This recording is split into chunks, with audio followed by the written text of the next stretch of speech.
Last week, Immutable, the developers behind blockchain-based competitive trading card game Gods Unchained, announced that they've raised $15 million for the game.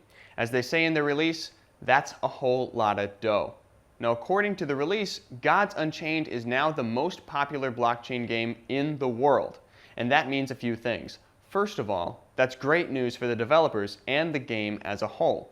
Now, this could potentially be one of the first major opportunities for blockchain games to truly hit the big time. And because of that, there's a flip side to the good news. With so many eyes on the game, there's a lot of pressure to perform, and if Immutable is expecting the community to rally behind their game and put them forward as the poster child of the blockchain games industry, they'll need to make sure their game is in ship shape. One of the primary challenges they'll face is being held up for scrutiny against the two other biggest digital TCGs in gaming right now, Hearthstone and Magic the Gathering Arena, the latter of which just came out of beta, by the way. Go play it. It's very fun. If Unchained wants to be considered a competitor, it's going to have its shit together. And that means that they'll need to put some of that money not just toward back-end features, but by the time the game comes out of beta, they'll need to overhaul their polish too. That means having mouse over text on all of their cards. That means having a tutorial for new players. And it means having a pack opening animation that doesn't look like a pre-rendered PS2 cutscene. Now, I believe that Gods Unchained can be a competitor. And what's more, I want it to be. But the devs are going to have to put a lot of TLC into their TCG to get there.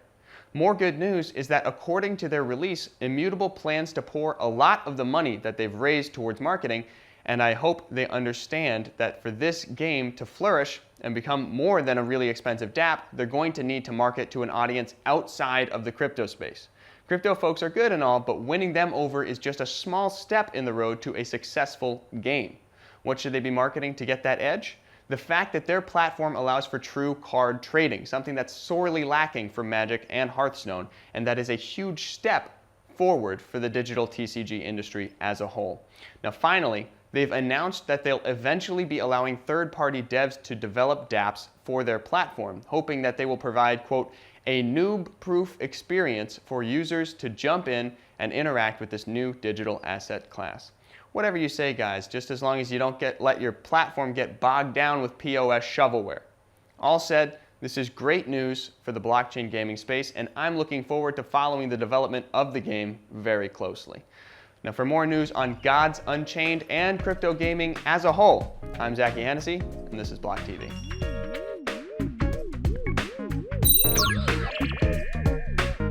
For more news and updates, follow us on Twitter.